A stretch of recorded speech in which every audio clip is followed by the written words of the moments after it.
Good evening, everybody. Welcome to Looking Deeper. Welcome to Spreaker. Welcome to our show. Hey, Lady Hawk, it's good to see you in the chat room already tonight.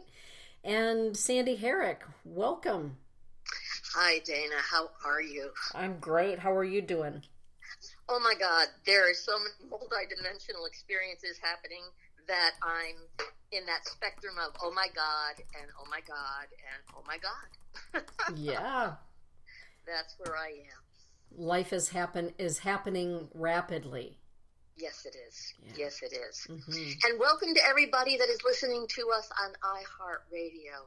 Dana, I want to thank you for creating a space for us to be in the incredible dimensions and spectrums of such a vast community. And it's an honor. It's exciting. And I expect to be my best and to evoke with both of us that place that satisfies and creates curiosity for the spirit and the soul. I love that. You. Absolutely. And, while we're talking about that, thanks to our listeners from around the globe and for the production staff there at Spreaker who has helped to get us on the iHeart Radio format. Along with Deezer, and we're also now on Podcast Addict, which is the #1 podcast distributor in the world. So the show you and I have been doing for 11, almost 12 years now. Astounding. Astounding. And none of it would even matter if we didn't have all of our wonderful listeners, huh, Sand? It's true. So thank you for being the individual that seeks and desires to speak something deeper within inside your soul, and also to be able to explore the vast aspects of who you are, because that takes courage. So thank you. It really does. This evening, Sandy, we are talking about a broken heart. Yes. And just before the show, you and I were conversing with one another about, the impetus for that show and where we would like the show to go. And I enjoy having people understand how we come to where we are once a month together. So would you share with everyone why you've chosen? Well, first of all, there's a bit of a phenomena here. And the phenomena is that I didn't know that we were accepted on iHeartRadio. When I texted you the other day and said, this is what I would like to be able to talk about. What do you think? And it is about the heart. And so there's a place inside you and I, individually and collective, and as a spiritual team, that the voice comes to us in ways that inspire us to say things we don't even know that we're necessarily thinking about, but we're experiencing. And I want to say that in the way of experiencing is very different than thinking. Mm-hmm. Because it's not that I am, what am I thinking about? My body is feeling. My gut is aching or churning, or there's a rumble. That my skin starts to yearn or seek or desire. And it's not necessarily for another, it's for the it. Mm-hmm. And the it is that place of, where does my heart feel safe, loved, or knowing that I exist? And out of that, I called you or texted you, because right now, in all due respect, my husband has been diagnosed with terminal leukemia. And it's not that my heart is breaking, per se, but the way that he and I love each other is breaking apart and finding something so tender, it's actually heartbreaking. Mm. Mm. And I think it's important that we talk about that heart is not just about the joy of, oh, I'm loved, oh, I'm getting laid, oh, wow, I'm excited, and wow, my heart's working, and my life is full. It's, I am graced with the ability to feel. Not just the joys, but the depth of who I am. And that's a surprise. Mm-hmm. The depth of who we are is always a surprise to us. What do you think about that? I do, and particularly when it comes to the heart. And learning, I think with age, we come to really value what that means, what the word heart means. What is a broken heart?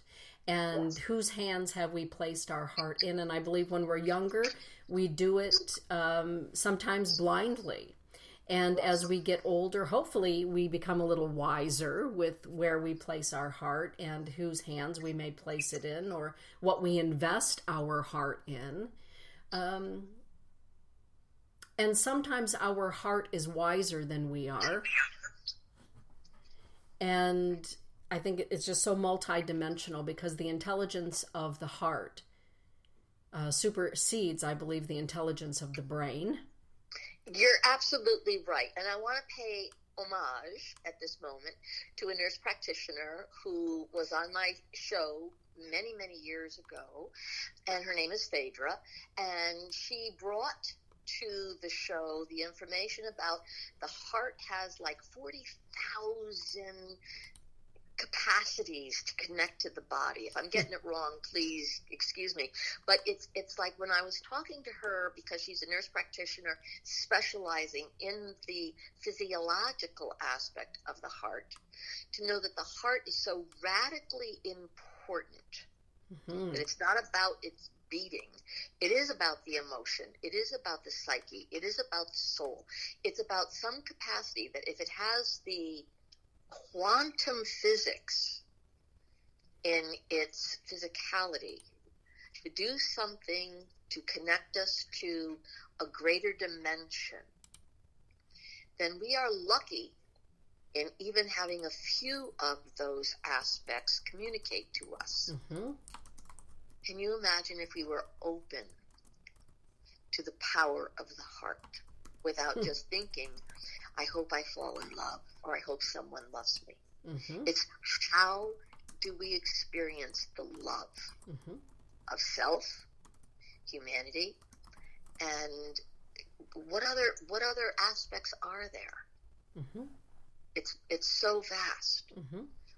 And I don't want us to become the type of civilization that minimalizes the powerfulness of what's happening to our hearts right now, here and now, in our society. We are at the brink of opening up and cracking into something new. Mm-hmm. Very well said, and I couldn't agree with you more. How do you experience it, Dana?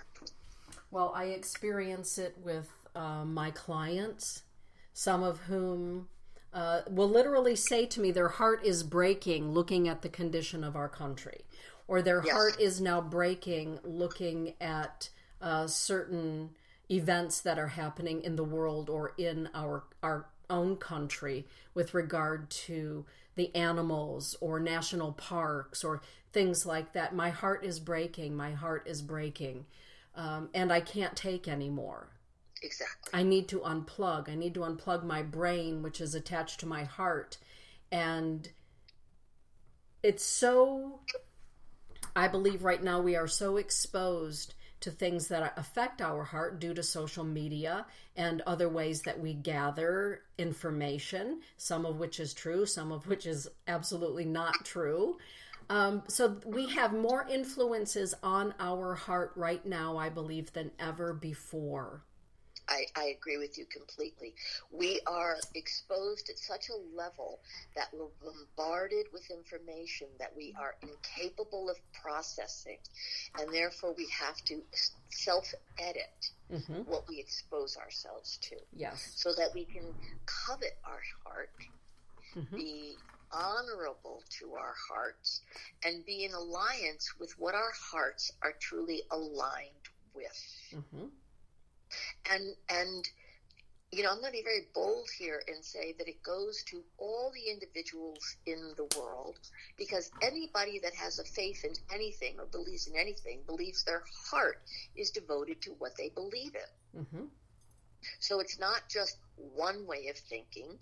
It's, well, how does your heart feel? Mm-hmm. How do we even allow our hearts to trust what we feel? And I want to be very, very graphic in that place of when we give our heart to someone and they are dishonorable to our hearts, why do our hearts get broken? It's because we literally wanted someone to hold what we believe they would keep sacred, rather than us hold it ourselves and maintain our dignity, rather than say, I give it to you, now you're responsible. Keep me safe. Mm-hmm. Mm-hmm. We are a powerful species. It makes me want to cry because we are so incredibly elevated. And there's this little slip that I can feel happening. And I want you to tell me what you feel about what I'm about to say.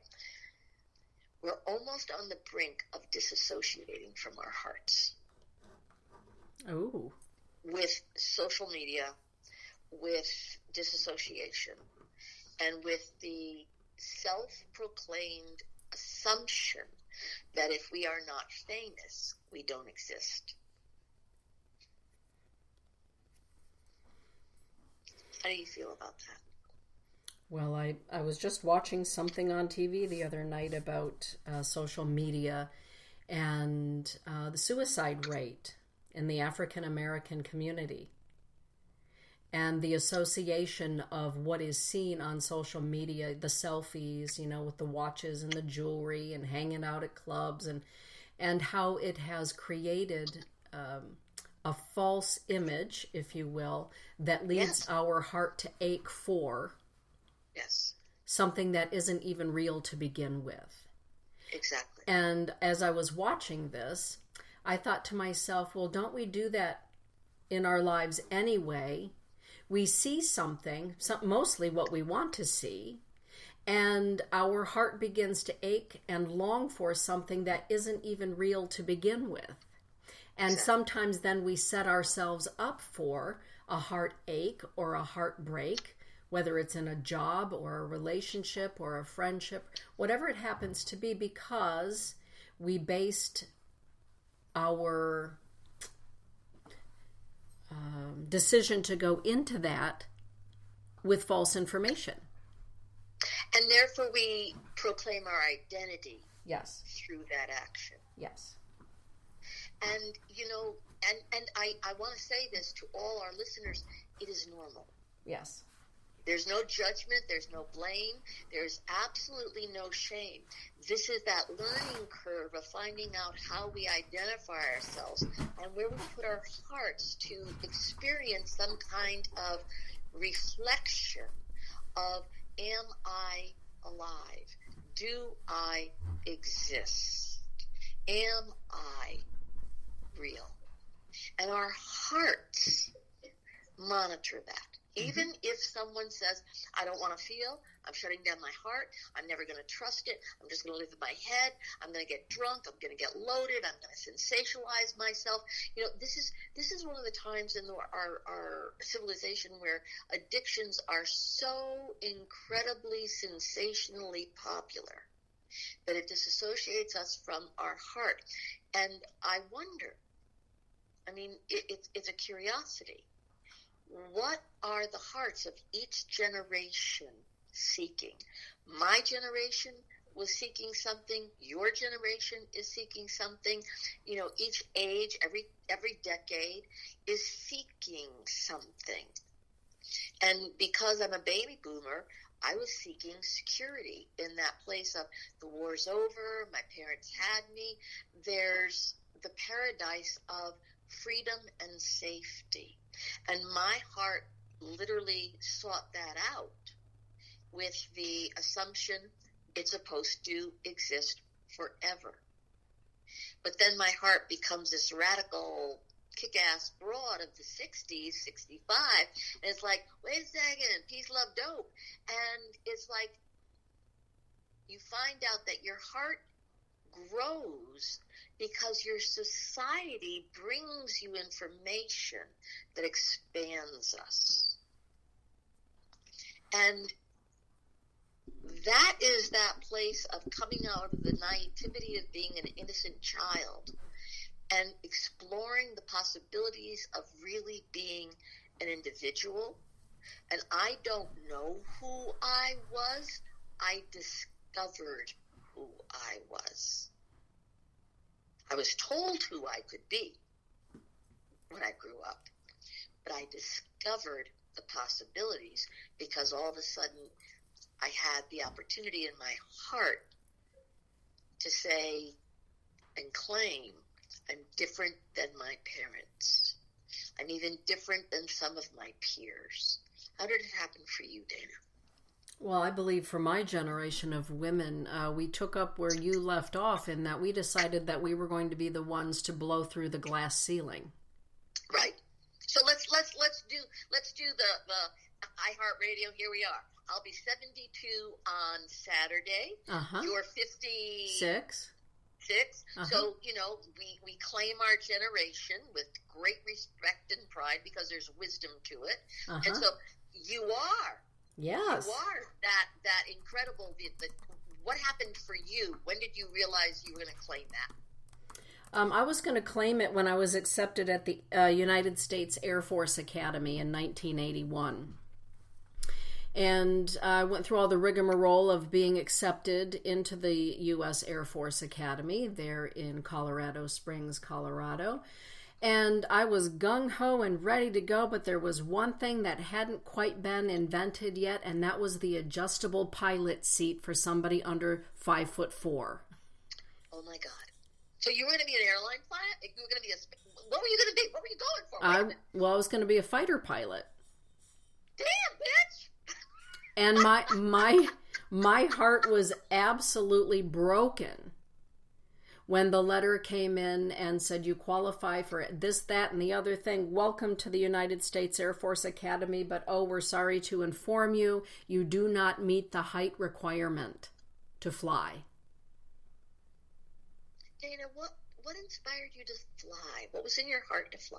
I don't know, but I love flying. You know how I am right now. I love being on an airplane. Coming back from Ireland, we flew literally into a lightning storm. It was quite spectacular all around the airplane. It was orange and yellow and red and white, and it was just amazing. I just had this need to fly. So did your soul fly that plane? I think so. Actually, I know my soul has flown a couple of planes. Right. And taking that into what I wanted to do with my life in the Air Force I was brokenhearted. That as a woman, I was accepted because at that time there were extremely few women at the United States Air Force Academy. So I made my way onto that platform only to discover that, probably the average man is taller than 5'4". But many of us women are not. And so I felt that it was foiled, right? My attempt was foiled. And I ended up at the newspaper, which was wonderful in and of itself, but the heartbreak of not reaching a goal that my soul and my heart was set upon. So I started to belch. Anybody and everybody who's listening to this, please know that when I start belching, it means that I start to work and spirit is at work. And I started belching as you were speaking. So I need to ask you a couple of questions, if I may, Dana. What in your heart wanted to fly and fight? Well, I think growing up in a military household, my uncle is the founder of the Air Force Academy hockey team. I had cousins who were cadets and graduates of the Air Force Academy. And, it's in my blood. It's in the king blood to be warriors because on my daddy's side of the equation, they've been warriors, since the Battle of Culloden in Scotland, right up to the modern day. I have cousins that work at Warner Robins Air Force Base. And actually there's the King family plot is on Warner Robins Air Force Base. So my cousin Bobby is trying to make arrangements for that this evening, that we get on to the Air Force base, to the portion of the base that was once the King Lands there in Georgia. So it's in my blood, it's in my bones, it's the warrior spirit, which I've been, accused of having a warrior spirit my whole life. So wait a minute. Yeah. What does it mean to be accused? Because there is that place in our hearts that have the passion to be who we are, and the more passionate we are about being who we are, there are individuals who then become quite competitive and combative with, how dare you be who you are when I'm not really being who I am. Right. Well, but women aren't supposed to be warriors in our society here in America. And that would be my generation, right? And so, you're one of those, you're a warrior woman. You're a woman who wants to go to war. Why would a woman want to go to war? Well, no, I don't think anyone wants to go to war, but I do have a warrior spirit, and I believe that in many incarnations I have been in battle, or at least the defender of those who needed to be defended. So I feel the same exact way in the compassion and passion of the spirit and the soul. There you go. And that is that from the beginning of my existence, to be able to have the passion for someone to understand and comprehend and explore who they are, and to experience the safety of not being judged for how you don't fit in society, but how you create yourself to be within the uniqueness and the intelligence of your sacred soul. Mm-hmm. And growing up, for me, because I did not fit well in school, I did not fit well in the testing, and I was considered lazy or not capable to go to school. I waited my whole life to graduate so I could be free to be me outside of school. Yeah. And so there's that place inside, and that makes me even want to cry. I get emotional here with how unbearable it is, and how my heart suffered with, I'm already judged to be less than, because the only judgment that is judging me is that of the society of school, and the left brain is not allowed to exist without being graded, tested, and approved of. Right. When it was my right brain that guided me, gives me, and my heart was always more allowed to feel real with. It's amazing how my heart had to wait to stop breaking. Mm. My heart broke with each test I took. My heart broke with each grade I was given that said I was less than, beneath. Mm-hmm. And I had to make peace with something inside myself that all I can do is get the hell out of school, so that whatever I am doesn't have to feel the burden of being judged. Mm-hmm. So there's that place in my heart that knew who I will be who I am after I'm qualified by everybody else to be less than who I am. Right. Well, and you often talk, Sandy, about the need to belong. On this show, You talk about the need to belong. And heartbreak comes when we feel as though we don't belong. Exactly. When we're abandoned, rejected, denied. Mm-hmm. Yes. When we give someone the power of holding our trust, and they break that trust. Yes. So let's talk about heartbreak. Yeah. I want to be able to talk about what will break our hearts. Mm-hmm. for me, there's that beauty and sorrow of knowing that when we have that innocent child that we all have, that gives our faith and our hope and our dreams to someone that says they're going to give us something or protect us or offer us safety, that's pulled from us or denied us, or told that we have to earn it, and we never quite do.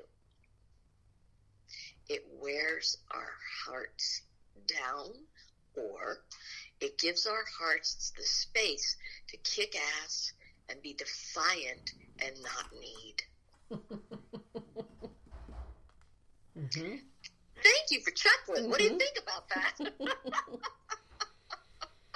Well, yes, I think it's one of those sayings, what doesn't kill us makes us stronger. But by golly, when your heart is broken in any given moment, it does feel as though you're going to die, because that emotional death in heartbreak has the potential to make you stronger, but it does take a toll.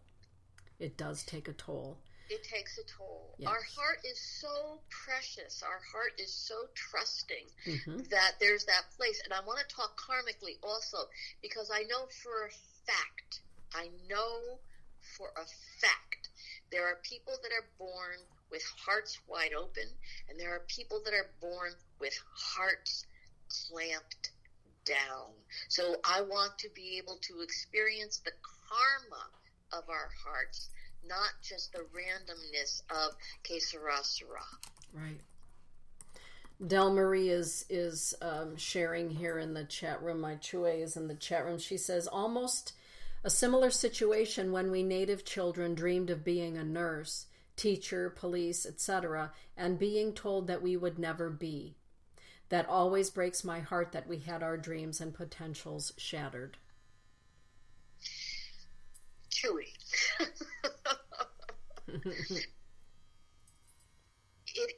And so now we're talking about society. We're talking about culture. And we're talking about, so let's bring her in here. Is your heart broken because the naturalness of Native America was not allowed to aspire? Or were you heartbroken because the domination of a civilization did not acknowledge your intelligence? Oh, good question. Del, if you could weigh in on that, that would be terrific. Those are two. Del, I really do. Yeah, Del, please think about that, because there's that place where each culture has its identity, and each culture is amplified or denied. Right. And we're right there again. Yes, we are. Yeah. And it's heartbreaking to know that some societies are allowed the eliteness of expiring the right of others and amplifying the right of the self. This is a powerful conversation. Thank you, everybody, for being a part of this. Because it's not just about love. It's not about am I in love or who loves me or I hope I fall in love. This is about I hope I experience the power of loving my life and feeling love in my life and loving what my life brings me. And our lives do not incorporate our dreams. That makes me sad. Yeah. It's amazing because we're also here on the spectrum of, and you and I, it's just, I'm very moved. You are at the spectrum of the beginning of life with a grandchild, finding your adopted family. And I am at the spectrum of being offered information that my husband has terminal cancer. Right. But it's all love. It's all love. And it's that place of knowing we have to be more brilliant than the assumption that we're only safe if what we want exists. Yeah. because I would want my husband to live forever, but nobody does. Right. And I would like to have a child make it to be alive. And it doesn't always happen. Right. And the bliss of our hearts is that we open ourselves to the risk of feeling and being available to love. Mm-hmm. That is so powerful and human and vulnerable, and I invite everybody to risk being brave enough to love.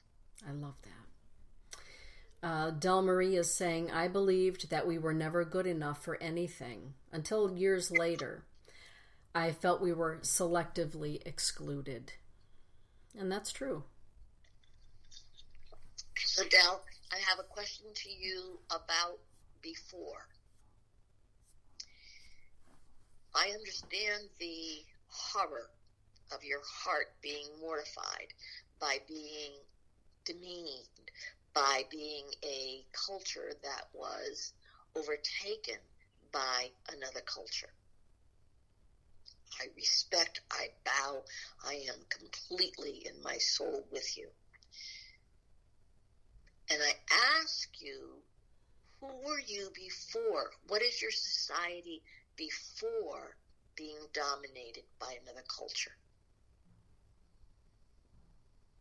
What was the aspiration? What is the fighter in you that still desires to kick ass and survive? Good one. Because for me, and so I hope that you can answer that, or at least participate, because there's that place where a broken heart, my heart has been broken so many times that there's shards all over the floor that are sharp pieces of glass. And I have to be careful of how I walk. But those shards are also breaking dreams that no longer exist, that I have to become very, very clear that time is everything, and everything in time changes. And how are we brave enough to take our hearts into the next, into the what if and the what is, rather than it's what I wanted. It's what I wanted. I can be in grief about what I wanted. And I can then suffer, deny, or even kill myself because I didn't get what I wanted. But how do we allow our hearts to go through that episode of, I am more than my own desire. My soul is bigger than my appetite for need. And that time will alter me. And I also want to be able to honor that there is true, honest, and profound respect for anybody whose heart has been broken to the point where they feel they have to take their life because there is no life to live. Yes. I'm so grateful that we're sitting here on Heart Radio speaking about this with that spectrum of knowing we can't judge, we can only hold. Yes.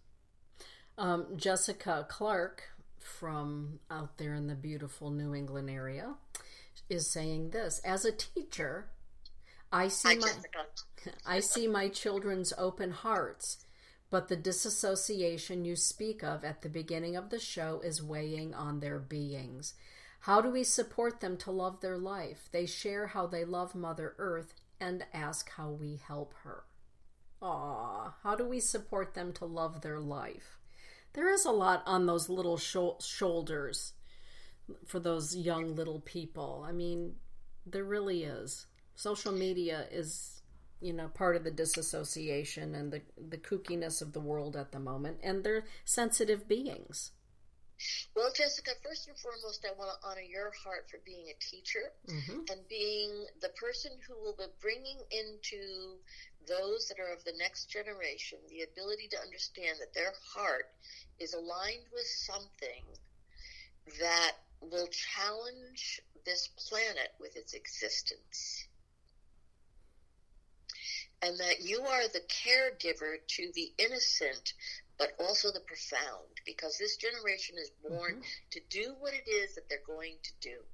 Nobody knows what they're really born for, quote unquote, until they're at the mercy of having to see what reality is. And then this is for me that place of the next generation, the new generation, the generation that will be passed the torch from my generation that's burning itself out in a great big blaze of you and these children have the heart to find the life force for this planet in a way that we've never had to pay attention to until now. And I am grateful that this generation that we are speaking of as the innocent children that are already wise enough to know that if they don't take on their heart's love for life, there is no life to love. Because my generation, unfortunately, is taking the very breath out of the planet. And I apologize to you. I apologize to you. But don't be distracted. Don't be dismissed. Because your life will find the life that is the next, because your heart is already breaking and wants whatever it is that is yours to exist. And that's how a heart can get past heartbreak. To know that you exist beyond whatever broke you. Whoever broke you. There are people that broke my heart because I loved them in a way that I thought that that way was forever. That's on me. That's on me, not on them. And then they brought to me the information that their hearts took them in another direction. It broke my heart to know that our paths changed. I had to grow from that. I had to grieve that. I had to honor. I was lucky enough to be loved, and I was terrified because the love I had was no longer existing. Terrified. But this generation that she's speaking of is in love with our planet and was brought here to do something with our planet that I don't have the sophistication or the DNA to deal with in my heart, except to have the compassion for the generation that has it, to activate it and say, run. Run against everything that my generation is telling you not to do. Fight it. Insist on your existence. Demand your reality. Be passionate with who you are and exist in that place that your heart has been born to exist in, and let yourself know my generation is about to die. So don't think we have the power over you. We have a moment over you. That's all. And let your heartbeat be strong enough that it beats us out of our beating hearts into our death, into our completion, into our release of you to be who you are. And I know in my heart, I love you for being born. I love you for finding your way to this planet to make the planet different than what it is that we have done to it. And so there's that place where your heartache must have even created your birth. What an honor. Mm-hmm. What a beautiful, profound, spiritual, practical promise to the earth that you would come and demand that the earth exists. Demand your reality. Amen to that, Sandy. That's what Del Marie has to say. You know, yesterday I had, speaking of wise young children, I had a mother bring in her Scorpio daughter, who's not quite 5. She will be 5 next month. She's quite a little Scorpio. And so she sat across from me in her little dressy and her darling glasses, and we were together to talk about her need to climb in bed every night with Mom and Dad and snuggle up to Dad. And I asked her about, you know, this desire to snuggle up to Dad every night. And she said, well, you know, Denise, I want to tell you something. And she said it just like that. And I looked at her and I said, well, okay. What would you like to tell me? Well, she said, you know, my heart knows a lot of things. And when I lay next to my dad, my heart and his heart become one heart, but we still have our own separate hearts. And his big heart recognizes my smaller heart. But I know that when our hearts are right there together, he feels better. But you know, I think How old now is this person? she won't be 5 until next month. But she said Good to me, Lord. and you know, sometimes in my imaginings, I see myself in a little stone cottage, and the stones of the walls are kind of cool. They feel cool to my touch. And there's a fire, and it's quite warm and cozy, and that's what it feels like when my dad's big heart and my little heart are together. But they're separate, but they're together. And that was the beginning of our conversation together, for a 4-year-old. And I thought, Nothing brilliant there. I thought to myself, the intelligence of her heart and her heart's ability to inform her brain, and her brain's intelligence to know that her heart is more intelligent. Yes. And to be able to express in those words, in that cadence,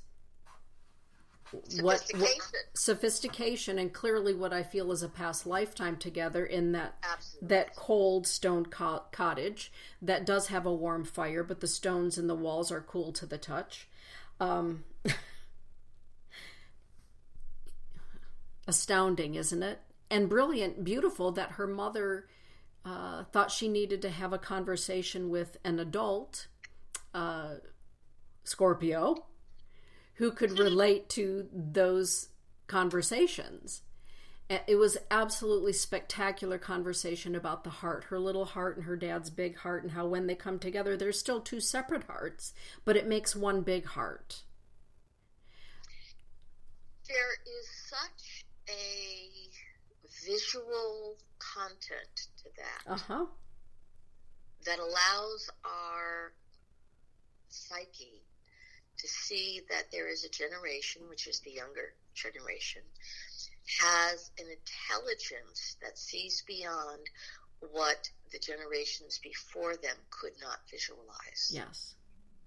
Yes, and she loves horses and she rides them. Oh, gee, I'm not surprised at all. She started riding them when she was 3, and she knew at that time in her life that she was going to be drawn to horses. And the conversation was phenomenal and so intelligent and so heart-driven. And at one point she looked at me and she said, you know, my friend at school, she's so kind to me that I don't trust her. You know, sometimes, Denise, people can be so kind that you really shouldn't trust them.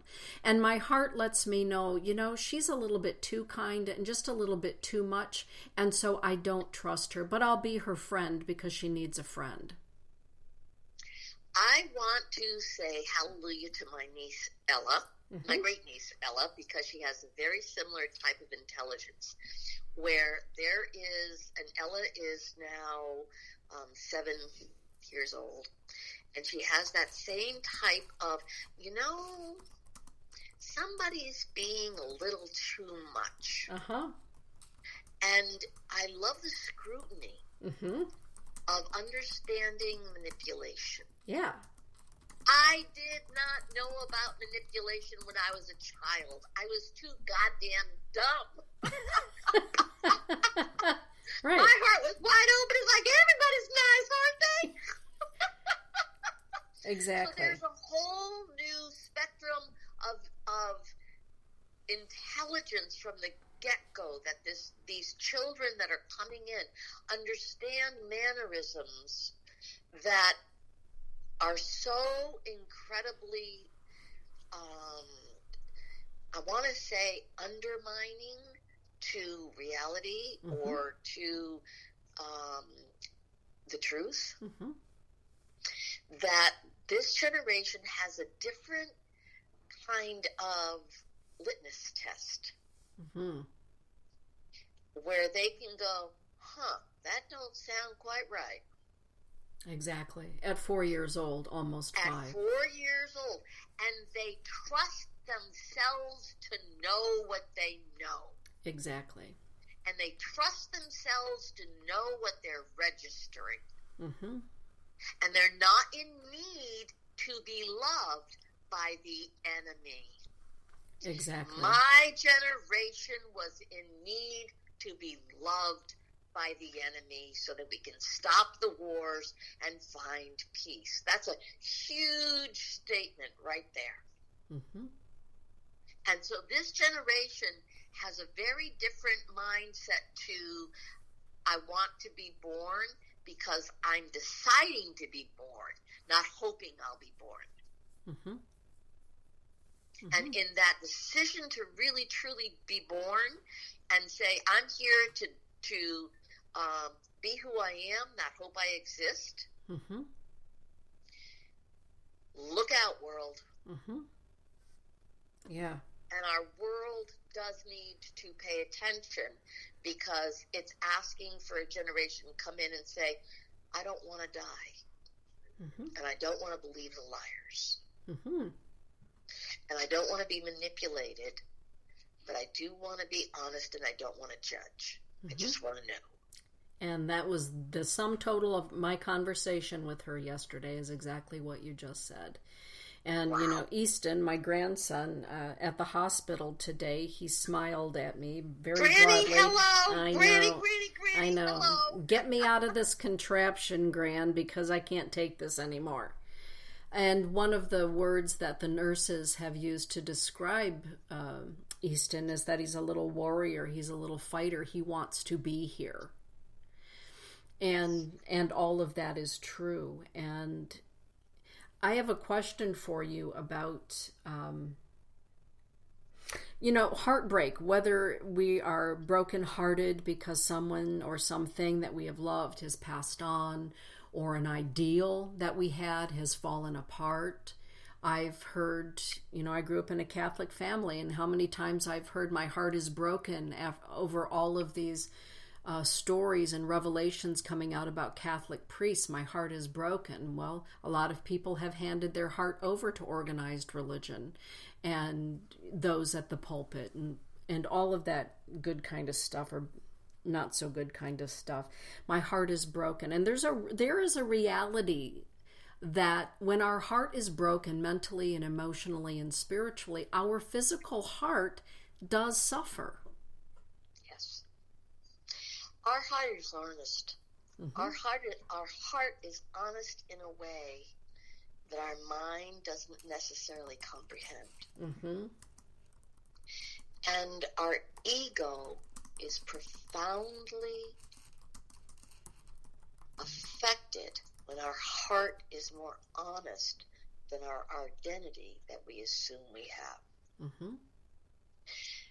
Heartache affects our egos because we think differently than we feel. And this is a great segue to shame. Mm-hmm. When we have heartache, we are mortified. Right. We are shamed beyond belief. Our society, or something in the syndrome of humanity, has said, if you have heartache, you are a lesser than, you are unable to understand, and you are a untouchable. You've been rejected. You shouldn't exist. You must be undesirable. You must not be attracted to anything that is worth keeping you. Mm-hmm. The list of what we do when our heart is broken and our self-mutilization is staggering. Mm-hmm. And it is a shame that we have to blame ourselves for being so shamed by heartbreak. Mm-hmm. Yeah. And I ask and I beg and I plead that anyone who is in heartbreak or knows heartbreak has affected them or will come to them, to know that it is a human process, not a human prosecution. You're not doomed. You're not inflicted with something that's less than. You're not cursed. You're not denied life. You're in a moment of rejection that affects what is over is over. What no longer can exist shall or can or will exist. Mm-hmm. And we need to adapt to the change as we cleave to what it is that we have been in hope that would never, ever, ever leave us. Mm-hmm. Mm-hmm. We're bigger than our burdens. And there's that place, Dana, where our society doesn't always understand that heartache is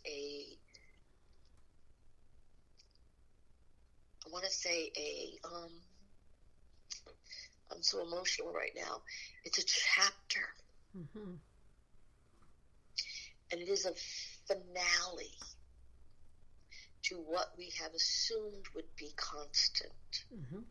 A hope that would save us from ever having to feel anything else that would be at risk for having to dare the future. Mm-hmm. It throws us into the fear of having to think, will I ever exist beyond this moment? Mm-hmm. I know for a fact that in my heartaches, I have been willing to die. Mm-hmm. And I did. Mm-hmm. I died in the way that I was, with the person that I was with, or the area that I lived in, or the animals that I existed with at that time. My precious, precious Tango, a long-haired gray cat of 17 years in my life, just died. And there's that beauty of knowing I could either suffer from the fact that he died or be in the reality of the fact 17 years for a cat is a good run. Mm-hmm. To see who he was to me in the moment of his passing was honest. Hmm. And to be in the gratitude that I was given a prayer to pray 17 years ago, and he was the answer to that prayer. When another cat was challenged with her life, Jitterbug, and the answer to the prayer about her was Tango. But I can't hold him responsible to save me for the rest of my life. But I can be in gratitude that he came in because a prayer was answered. Mm-hmm. And I pray again. Mm-hmm. And there's that expansiveness of And I'll say this in that blatantness of when I was in Montana a couple of months ago, the voice point blank said, Bobby needs a dog. And I called my husband and said, we need a dog. You need a dog. And he said, I want an American bloodhound. And now in our house is Ralph, who's an American bloodhound. And I thank my women's group because Sue, God bless your heart, said, I'm going to go find that dog. And that dog now is 60 pounds and she's not even 6 months old. But she is the answer to a prayer. She is the voice in the clarity of its statement. I exist. Come get me because I'm next. And this is the two-foldedness of this, and I will be very honest in saying it. Bobby needs a dog while he's going through, and here she comes to me right now, as he's going through this transition of his life. He needs his dream, and it's Ralph, and here she is right here at my knee. I will be graced with this dog while Bobby's dying and beyond his death. Mm-hmm. There are phenomena that happen within our hearts that are much greater than our assumptions of what my life is. And if we can see bigger rather than less than, then we're safe, even as we agonize. Our hearts are powerful, powerful tools to get us through the episodes of our life, not the complete existence in there can only be one. Our hearts are intelligent, they're sophisticated, they're complicated. Love is risky. Would you not agree? Love is very risky. Love is very risky. How have you risked your love, Dana? Ooh. We should make that our next show. Yeah. Yeah, that should be the name of our next show. That's a big question. How have I risked my love? I think that every time we love, we risk our love. We risk our lives when we love. Yep. That is certainly true. Dell is talking about the many expressions of pain when our heart is breaking and whatever it is breaking for. And sometimes it's just, it breaks in the silence and there are no words for the heartbreak. Yes.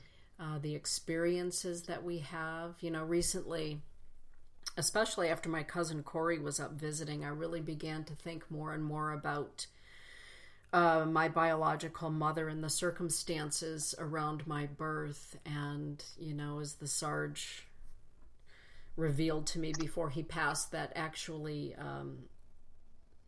that I was, the exchange of me happened in a motel room in Memphis, Tennessee. I'm going to put it that way. Well, our iHeartRadio listeners don't know your story, so let's just announce clear and upright that you are an adopted child. Yeah, from history the 60s. Yeah, in Georgia. And at that time, there was a doctor by the last name of Hicks. And it was his practice as a retired doctor to give medical care, free medical care to women who were pregnant. And upon the birth of their children, he most often told them that their child had died at birth. And the children were then sold off to couples in Ohio and out of reach of Georgia. And this man had offices, from my understanding, in Chattanooga, Tennessee. But, investigating this more, I learned of him 20 years ago, actually, is when I first learned of him. And now there's a 3-part documentary that has been created and you can watch. It's called Taken at Birth. And the New York Times did a story on him recently. But, I was sitting and thinking about this. It was brought up while I was sitting in the hospital with Elise. My niece Sarah was in the room and she said, Aunt Dee, I watched a documentary about this doctor in Georgia and I think that he has something to do with you. Wow. And I said, Sarah, I know that he does, and actually I've known about him for a couple of decades. But earlier today, between going to the hospital, coming back from the hospital to see Easton, I got to thinking about the heartbreak of what that moment in time caused for my biological mother, but also the extrapolation of that heartbreak through her life until her early death, and my father and his early death, and what would have changed if that initial heartbreak hadn't happened. You begin, and then you can feel a heartbreak for a situation that's part of history, but that's part of blood and bone. So the heartbreak comes up in many ways, and sometimes it's ancestral, like this. And I believe that here in this country, ancestral heartbreak is at a critical mass. And people... But define that before you go on, because you just said something that needs definition. What does that mean? Well, I believe that many of our European ancestors that came here left their countries for a variety of reasons. And many of them were fleeing war, some of them oppression, some of them, like my relatives, came over as slaves. Some of my relatives were already here as Native Americans.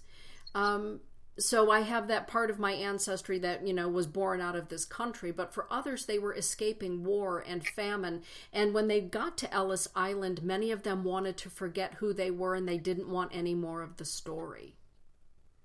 But not my generation changed the spelling of their names so they could separate from that too. Bingo. So, yeah, absolutely. And I believe that right now we're at a boiler point of people wanting to know more about ancestral trauma. Can't ignore it any longer. What is this melancholy that's now generational? What is this addiction to substances that is clearly generational? Where did that start? Where does it come from?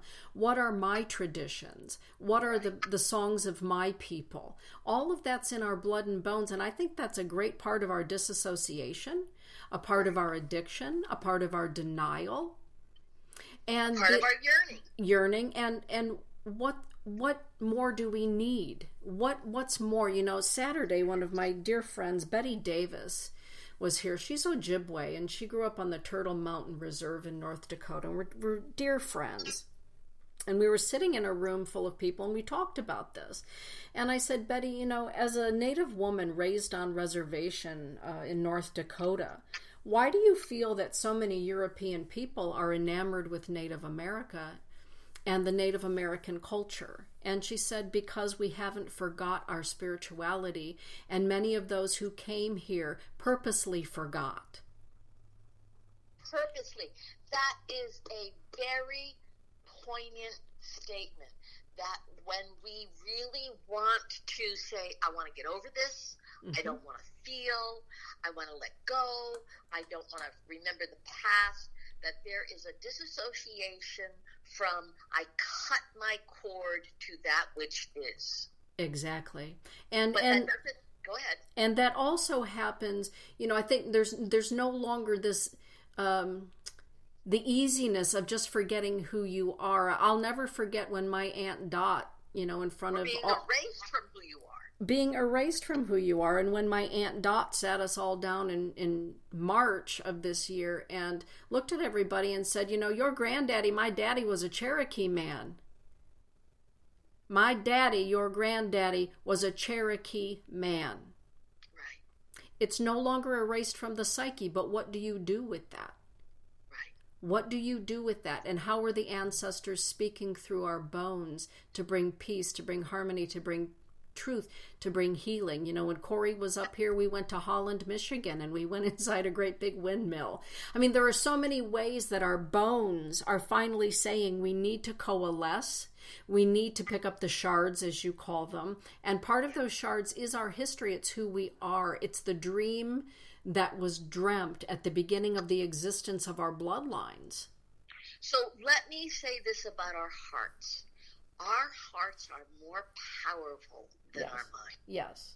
Our hearts seek the past because they are connected to the past, and they will fight for the future because that's where we're going. Yes. And even to anybody in anything that has lied to us to deny us from the shame of their existence or the need not to identify with what or how they have existed, the next generation is obligated to, even in their own not knowingness, be driven to find the truth. And therefore we are haunted. That's the word. Yes. We are haunted. We are haunted. And in the haunting and the not knowing. You know, I had a client last week was talking to me about one of his relatives who was a sperm donor. And, you know, for most sperm donors, they feel that they're donating sperm and that's the end of the story. And their confidentiality is that no one will find out. And along comes 23andMe and Ancestry.com. And all of a sudden, he's got a whole slew of children all across the United States calling him daddy. Right.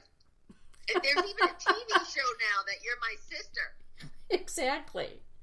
And so really the truth is being revealed right now in so many arenas that escaping or trying to escape the truth of who your blood and your bones is I don't even know how that's possible anymore. But part of the heartbreak, the melancholy for so many people is either not knowing or, as Del Marie was saying, having that marginalized or minimalized or being punished for that. I think that sometimes we are born with the heartbreak already in our blood and bones. And it's part of our discovery process in the course of our lifetime to understand that melancholy, to understand that heartbreak that really has brought even science to a place to help us bring our heart pieces back together in that way. Excuse me. Yes. There's such a wisdom to what is happening inside of us. Excuse me. That we are disturbed. And we're disturbed in a way that our psyches are starting to crack and demand us to pay attention to what we no longer can be. Because how we've been is not exactly who we are. Yes. Oh, and in yes. In that honesty, I want to be able to support people to know you're not crazy. You're not denied life. You're actually being offered life in a very different venue than the way you thought life could only be. Yeah. So there is a new horizon. Yes. Our hearts are breaking because what we thought was no longer exists, and we're not certain what will be before us. And it's going to take trust and confidence and a leap of faith to know that what we are here for is not what we have been living, but what we are living toward. I like that. With that, Sandy, we're way past the top of the hour, my dear. Okay, my love. Last word, final thought. Go for it. How amazing we are. And how precious a heart that is breaking. To be allowed to crack and see the lies or the deceptions or the inferiorities of what we assume others are supposed to care for us in being the ones that keep us safe. When only the universe is saying it is us who needs to keep ourselves safe in that place of the treasured soul. Be brave enough to know you're more than what you think, and be brave enough to know that what you think is more than you understand. I love that. Thank you. Can't wait to see you tomorrow, Donna King. We're going to be roomies there at that river house. I know. I'm jealous. Me and Todd and Donna King, we're taking over the River House together, and I cannot wait to see her.